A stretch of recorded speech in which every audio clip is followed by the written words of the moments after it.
नमस्कार दोस्तों, स्वागत है आप सभी का आपके अपने यूट्यूब चैनल अमन प्रयास जीके जिस में। तो जैसा कि फ्रेंड्स, आज से आपका 8 जुलाई और 8 जुलाई को आपका एसएससी CHSL का एग्ज़ाम था, जो कि सेकेंड शिफ्ट का भी एग्ज़ाम समाप्त हो गया है।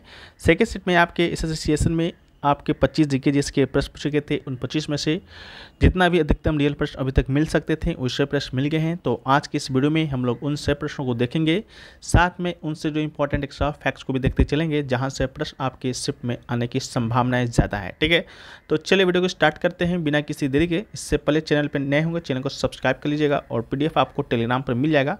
तो आज का जो पहला जो प्रश्न है वह है कि लोक रंग जो महोत्सव है आपका कहाँ आयोजित किया गया था। तो लोक रंग महोत्सव की बात करते हैं तो ये जो महोत्सव है आपका मध्य प्रदेश में आयोजित किया गया है। तो इसका राइट आंसर आपका मध्य प्रदेश हो जाएगा। मध्य प्रदेश में लोक रंग उत्सव मनाया जाता है। कब मनाया जाता है? हर साल 26 जनवरी को। तो हर साल 26 जनवरी को एक और चीज़ मनाया जाता है जिसे कि हम लोग गणतंत्र दिवस के नाम से जानते हैं, तो उसको भी याद रखना है। ये त्यौहार आपका 5 दिनों का है। कार्यक्रम का आयोजन मध्य प्रदेश आदिवासी लोक कला अकादमी के द्वारा किया जाता है। और त्यौहार का जो वास्तविक जो मकसद है कि भारत में जो भू राजनीतिक जो सीमांकन है उसको मिटाना है। साथ में ये भोपाल में आयोजित किया जाता है, तो इसको भी याद रखना है। ठीक है, वीडियो में आगे बढ़ते हैं उससे पहले दोस्तों बात कर लेते हैं SSC फेज 12, SSC CPO और जो CHSL का एग्ज़ाम चल रहा है, उन सभी एग्जामों का अगर आप PDF लेना चाहते हैं विथ एक्स्ट्रा फैक्ट के साथ तो आप ले सकते हैं। मात्र 49 में ये PDF आपको यहाँ पर मिलेगा। और साथ में आपको इम्पोर्टेंट टॉप 10 टॉपिक वाइज जो PDF होंगे वो भी आपको फ्री दिया जाएगा। व्हाट्सअप नंबर 2 दिया गया है, दोनों में से किसी एक पर संपर्क कीजिएगा तो आपको मिल जाएगा। जो PDF होगा, PDF का फॉर्मेट आपको इस तरह का होगा जो कि आपको यहाँ पर डेमो पर दिख रहा होगा।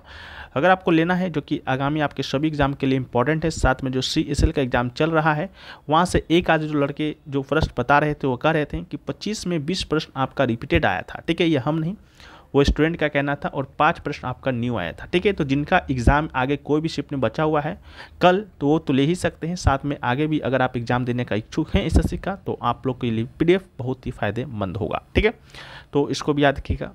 नेक्स्ट क्वेश्चन पूछा गया कि भारतीय रेलवे की स्थापना किस वर्ष किया गया था। तो भारतीय रेलवे की स्थापना की बात करते हैं तो इसकी स्थापना आपका 1951 में किया गया था। ये आपका 1853 वाला आपसे नहीं पूछा गया था। ठीक है, जो कि 1853 में पहला भारत में रेल चला था वो नहीं पूछा गया था। आपसे पूछा गया था भारतीय रेलवे की स्थापना, तो इसका राइट आंसर आपका 1951 होगा, जो कि आपके ऑप्शन में भी दिया गया था। 1951 में देश में कार्यरत 42 अलग अलग रेलवे कंपनियों के एकीकरण से भारतीय रेलवे की स्थापना की गई थी, जिसकी कुल लंबाई 55,000 किलोमीटर यानी कि 34,000 मील थी। इसके अलावा और क्या याद रखना है? याद रखना है कि पहली भाप से चलने वाली रेलवे 1837 में मद्रास में चलाया गया था, जबकि पहली यात्री ट्रेन 1853 में बॉम्बे और थाने के बीच चलाई गई थी, कुल 34 किलोमीटर के क्षेत्र में। और ये जो रेल चलाया गया था, कौन गवर्नर जनरल था? तो लॉर्ड डलहौजी का भी नाम याद रखना है, जहां से प्रश्न आपके एग्जाम में आते हैं। ठीक है, इसके अलावा 1925 में DC ट्रैक्शन पर मुंबई में पहली इलेक्ट्रिक ट्रेन चली। पहला लोकोमोटिव निर्माण इकाई 1950 में चित्तौड़गढ़ में शुरू की गई थी, जबकि पहली कोच का निर्माण 1955 में मद्रास में स्थापित किया गया था। ठीक है, तो इन सभी फैक्टर्स को भी याद रखना है, यहाँ से प्रश्न आपके एग्जाम में आएंगे। नेक्स्ट क्वेश्चन है, उससे पहले दोस्तों बता दें कि रेल मंत्री बनने वाली पहली महिला का नाम अगर आपसे पूछा जाएगा तो राइट आंसर ममता बनर्जी होगा, जो कि वर्तमान में पश्चिम बंगाल के मुख्यमंत्री हैं। 2000 ईस्वी में इन्होंने रेल मंत्री के रूप में भी कार्य किया है, जो कि रेल मंत्री बनने वाली पहली महिला हैं। इसके अलावा आपसे पूछा गया था एक बार कि सबसे लंबा रूट कौन सा है, तो डिब्रूगढ़ से कन्याकुमारी के बीच चलने वाला जो विवेक एक्सप्रेस जो ट्रेन है 82 घंटे 30 मिनट में 4286 किलोमीटर की दूरी तय करता है, और यात्रा न केवल भारत में बल्कि पूरे उपमहाद्वीप में सबसे लंबी है। ठीक है, इसको भी याद रखना है। अगला क्वेश्चन पूछा गया, इंडिया जस्टिस रिपोर्ट किसके द्वारा जारी किया जाता है। तो इंडिया जो जस्टिस रिपोर्ट है centre for social justice, common cause और कॉमनवेल्थ ह्यूमन राइट्स इनिशिएटिव के सहयोग से टाटा ट्रस्ट की एक पहल है, तो राइट आंसर टाटा ट्रस्ट होगा। पहली बार ये रिपोर्ट आपका सन 2019 में प्रकाशित किया गया था। यह प्रत्येक राज्य के समग्र प्रदर्शन का आकलन करने हेतु पुलिस, न्यायपालिका, जेल और कानूनी सहायता जैसे कई मापदंडों पर विचार कर न्याय वेतन के संदर्भ में राज्यों के प्रदर्शन का मूल्यांकन करती है। इसके अलावा इससे पहले जो रिपोर्ट है अभी आपका 2022 में जारी किया गया है। 2022 में जो टॉप पर रहा था वो कर्नाटक आपका रहा था, तो इसको भी याद रखना है। नेक्स्ट क्वेश्चन पूछा गया, महमूद गजनवी किस देश का था। तो महमूद गजनवी की बात करते हैं तो इसका राइट आंसर आपका अफगानिस्तान होगा। महमूद गजनवी एक तुर्की विजेता था जिसने 1000 से लेकर 1027 ईस्वी के बीच 17 बार भारत पर हमला किया था। महमूद गजनवी का सबसे बड़ा आक्रमण आपका 1025 का था, जिसमें उसने गुजरात के सोमनाथ मंदिर पर आक्रमण किया। उनके सभी 17वां आक्रमण में कई राजवंश ने उन्हें विजय प्राप्त की थी, ये बात आप लोग को मालूम होगा। तो अफगानिस्तान का रहने वाला था, गजनवी वंश का था, इसको भी याद रखना है। नेक्स्ट क्वेश्चन पूछा गया कि सांस्कृतिक और शैक्षणिक अधिकार किस अनुच्छेद से संबंधित है। फर्स्ट स्टेट में भी हमने अनुच्छेद 29 के सब क्लोज को, अनुच्छेद 30 को सब क्लोज को विस्तार पूर्वक बताया है। अगर आपको इसके विस्तार पूर्वक जानना है तो आपको जाके फर्स्ट स्टेप का वीडियो देखना होगा, जो कि वीडियो के सेक्शन में मिल जाएगा। तो इस स्टेप में पूछा गया सांस्कृतिक और शैक्षणिक अधिकार किस अनुच्छेद से है, तो राइट आंसर अनुच्छेद 29 और 30 हो जाएगा। सांस्कृतिक एवं शैक्षणिक अधिकार आपका एक मौलिक अधिकार है, जो कि भारतीय संविधान में वर्णित वर्तमान में 6 मौलिक अधिकारों में से एक है। ठीक है, वर्तमान में 6 है। पहले मौलिक अधिकार 7 हुआ करता था, जैसा कि आप लोग को मालूम होगा। संपत्ति का जो अधिकार है उसको आपका हटा दिया गया था। कब हटाया गया था? 1978 में 44 कॉन्स्टिट्यूशनल अमेंडमेंट के द्वारा। ठीक है, उस समय से संपत्ति के अधिकार को कानूनी अधिकार बना दिया गया और इसे भेज दिया गया था 300 के क में, इसको याद रखना है। वर्तमान में 6 हैं। कौन कौन से हैं? पहले के वीडियो में हमने बहुत सारे वीडियो में चर्चा कर चुके हैं। कोई भी वीडियो उठाइएगा, कोई वीडियो उठाने की ज़रूरत नहीं है। जो वीडियो आपका 1 से 5 जुलाई का ऑल शिफ्ट का जो वीडियो था, ठीक है, उसको जाकर देख लीजिए, वहीं से सारे प्रश्न आपके क्लियर हो जाएंगे। नेक्स्ट क्वेश्चन पूछा गया वितस्ता फेस्टिवल कहाँ मनाया जाता है। तो वितस्ता फेस्टिवल की बात करते हैं तो राइट आंसर जम्मू कश्मीर होगा। जम्मू कश्मीर इसका राइट आंसर होगा। जम्मू कश्मीर में वितस्ता फेस्टिवल के अलावा आपका टीलूप महोत्सव बनाया जाता है। इसके अलावा एक आपका हेमिस महोत्सव है, ठीक है, वो मनाया जाता है। हेमिस महोत्सव आपका ऐसे तो लद्दाख में मनाया जाता है, अब आपका जम्मू कश्मीर और लद्दाख दोनों अलग हो गया, तो ऑप्शन के अकॉर्डिंग चलना है। इसके अलावा हेमिस महोत्सव की बात करते हैं, एक बार पूछा गया कौन से धर्म के लोगों का ये त्यौहार है, तो बौद्ध धर्म के लोगों का त्यौहार है। इसके अलावा जम्मू कश्मीर से एक नृत्य भी है रौफ नाम का, जहाँ से आपके एग्जाम में प्रश्न आए हैं कि रौफ नृत्य कहाँ का है, तो इसका राइट आंसर भी जम्मू कश्मीर होगा। ठीक है, इसको याद रखना है। नेक्स्ट क्वेश्चन पूछा गया भारतीय टीम का पहला ज्ञात आधिकारिक अंतर्राष्ट्रीय दौरा किस वर्ष हुआ था। तो इसका राइट आंसर आपका 1924 होगा, जो कि आपके ऑप्शन में भी था। 1921 था, 1934 था, 1920 था, 1924 था, तो राइट आंसर आपका 1924 हो जाएगा।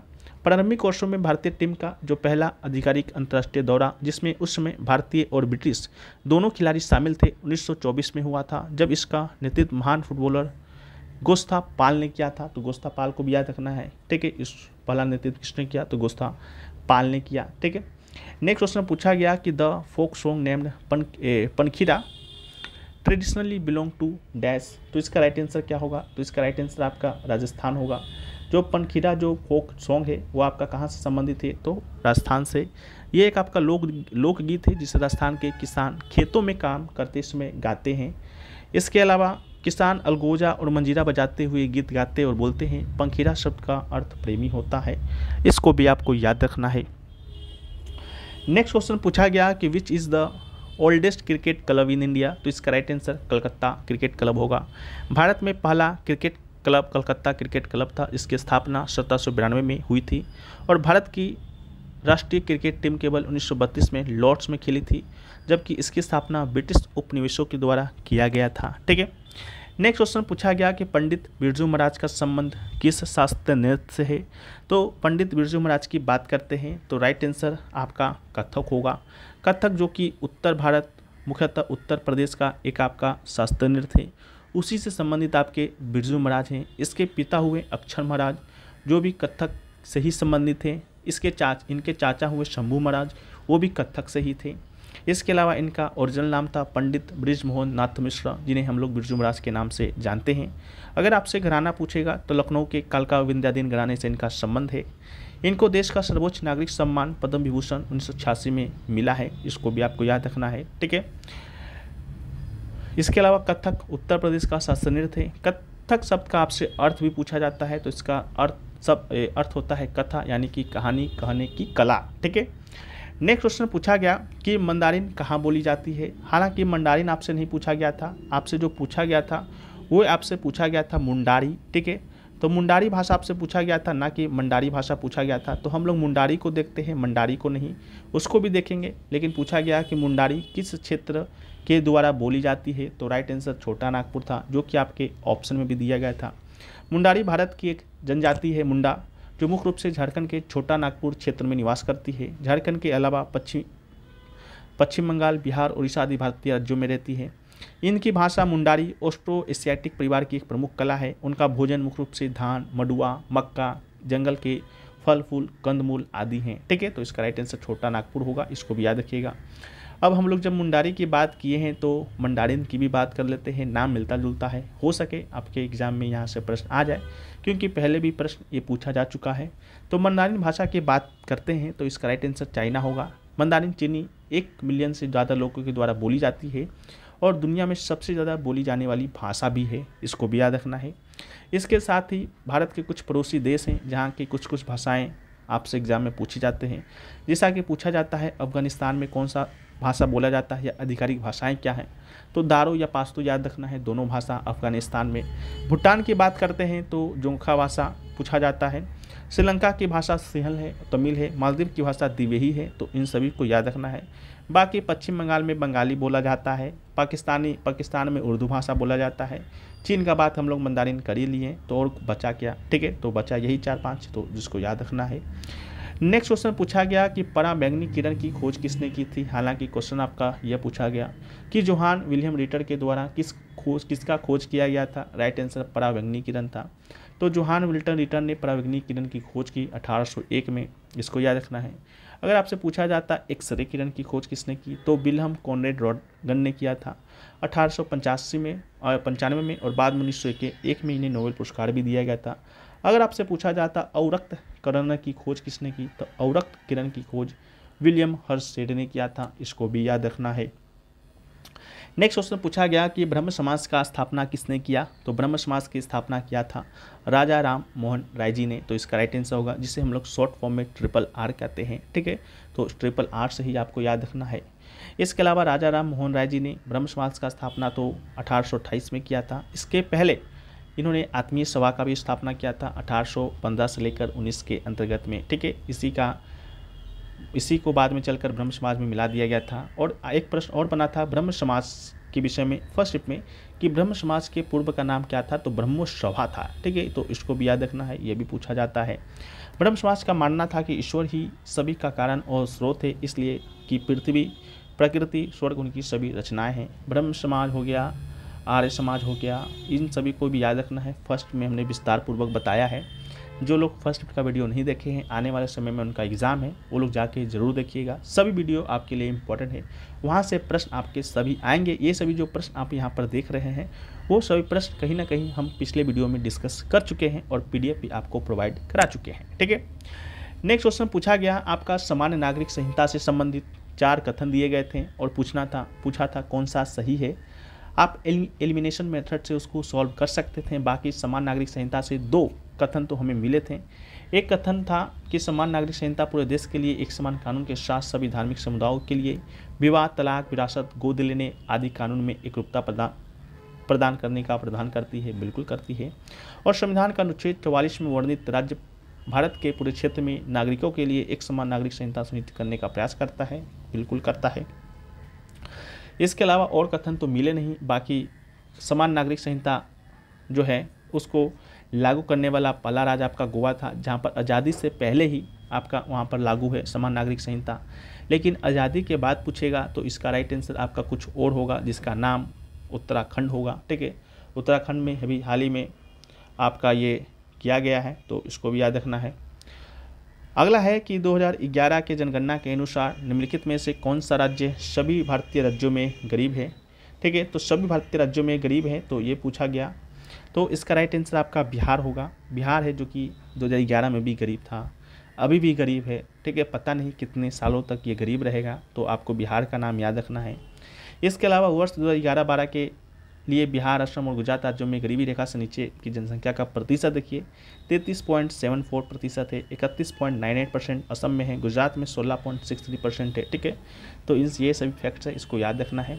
ठीक है, बाकी नेक्स्ट क्वेश्चन पूछा गया नेशनल गेम्स 2023 में तीसरा स्थान पर कौन सा राज्य था। ठीक है, तो 2023 में जो नेशनल गेम्स हुआ वह आपका 37वां क्रम का हुआ। ठीक है, 37वां राष्ट्रीय खेल।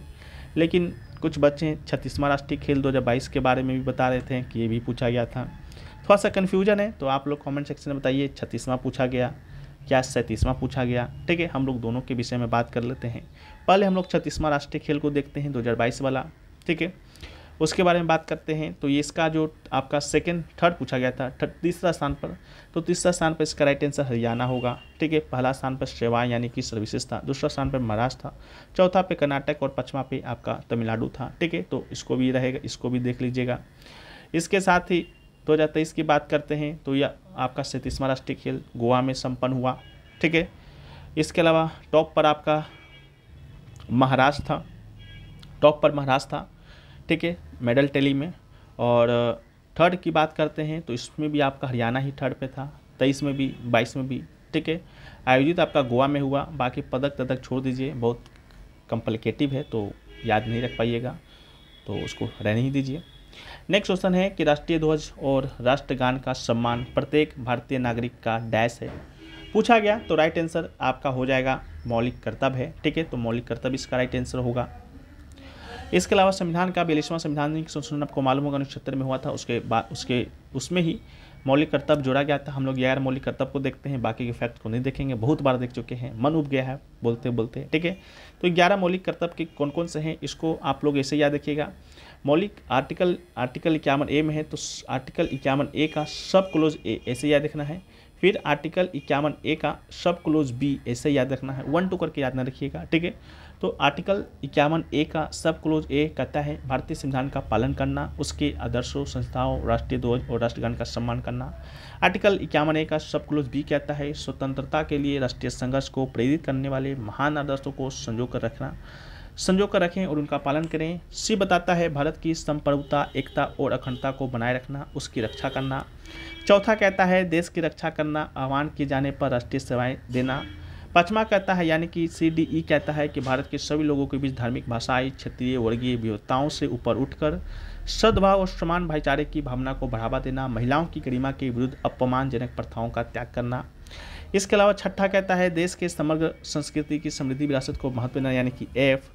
जी कहता है वनों, झीलों, नदियों, वन जीव सहित प्राकृतिक पर्यावरण की रक्षा करना, उसका संवर्धन करना। एच कहता है वैज्ञानिक दृष्टिकोण, मानवतावाद, जांच एवं सुधार की भावना को विकसित करना। एच के बाद आपका आ जाता है जो कहता है सार्वजनिक संपत्ति की सुरक्षा करना, हिंसा से दूर रहना है। जे कहता है व्यक्तिगत सामूहिक गतिविधियों के सभी क्षेत्रों में उत्कृष्टता की ओर प्रयास करना ताकि राष्ट्र निरंतर प्रयास और उपलब्धि के उच्च स्तर तक पहुँच सके। के कहता है अपने बच्चों का प्रतिपाल्य को 6 वर्ष से 14 वर्ष की आयु के बीच शिक्षा के अवसर प्रदान करना। ये जो मौलिक कर्तव्य है आपका 86वां संविधान संशोधन 2002 के माध्यम से जोड़ा गया था। बाकी 10 आपका मौलिक कर्तव्य 1976 में ही जोड़ दिया गया था। सरदार स्वर्ण सिंह समिति के सिफारिश पर सरदार स्वर्ण सिंह यानी कि SSS याद रखना है। ठीक है, तो सरदार स्वर्ण सिंह समिति ने 8 मौलिक कर्तव्य जोड़े जाने का सुझाव दिया था, लेकिन 10 मौलिक कर्तव्य जोड़े गए थे। ये भी प्रश्न आपके एग्जाम में ना जाने कितनी बार पूछा जा चुका है।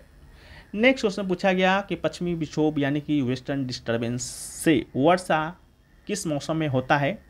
तो जो वर्षा है वो आपका सर्दी यानी कि विंटर सीजन में होता है, जो कि राइट आंसर था। भारत जो कि इंडिया के सर्दी विंटर के दिनों में उत्तर पश्चिम से आने वाली हवाएं भारत के मैदानों के मौसम का मिजाज निखार देती है, जिसे वेस्टर्न डिस्टर्बेंस कहा जाता है। इसकी वजह से उत्तर भारत में कहीं कहीं सर्दियों के मौसम में बारिश देखने को मिलती है और सर्दी के तेवर और ज़्यादा तीव्र हो जाते हैं।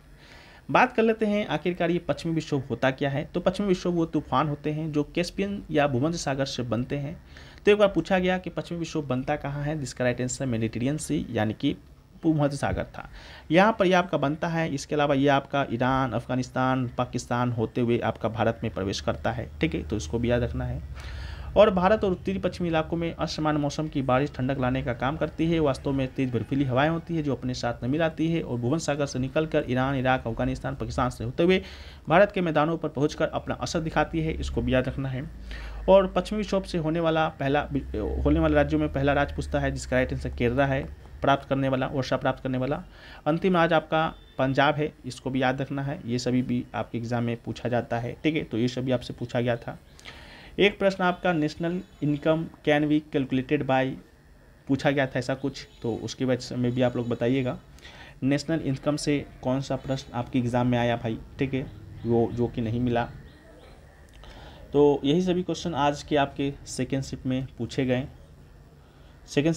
गए जो कि 100% रियल हैं। ठीक है, तो वीडियो को आपको लाइक करना है, चैनल पे नए हैं चैनल को सब्सक्राइब करना है, और यूट्यूब चैनल पे अगर आप अभी नए हैं तो सब्सक्राइब कीजिएगा। ऐसा नहीं है कि आप लोग का क्या करतूत हमें पता नहीं चलता है, सब पता चलता है जब हम अपना यूट्यूब का एनालिटिक्स खोलते हैं। वहाँ पर साफ साफ बताया जाता है कि आपके जो व्यूअर हैं सिर्फ वीडियो देखते हैं, ना ही वीडियो को लाइक करते हैं, ना ही वीडियो को सब्सक्राइब करते हैं चैनल को, ठीक है। वहाँ पर आपका 81% लोग ऐसे हैं जो कि सिर्फ वीडियो देखते हैं, 20% ही ऐसे हैं जो कि सब्सक्राइब भी किए हुए हैं, ठीक है।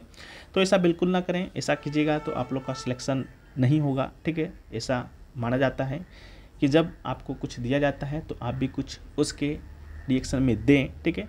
तो आपसे बस यही चाहते हैं कि वीडियो अगर आपको पसंद आता है तो वीडियो को लाइक कीजिए, कमेंट कीजिए, चैनल को सब्सक्राइब कर दीजिए, क्योंकि ये जो पढ़ाई है एक दिन का तो है नहीं, आगे भी आपको जुड़े रहना है, आगे भी बहुत सारे एग्जाम होने हैं, ठीक है। तो सभी चीज़ें के लिए आपको सब्सक्राइब करना होगा, नोटिफिकेशन बेल कॉल पर क्लिक करना होगा। बाकी SSC फेज 12 CPU CCL का PDF चाहिए तो कमेंट सेक्शन में लिंक दिया रहेगा या व्हाट्सअप नंबर यहाँ पर दिया गया है, तो आप लोग जाके इसको चेकआउट कीजिए। बाकी मिलते हैं नेक्स्ट वीडियो में, जब तक के लिए जय हिंद।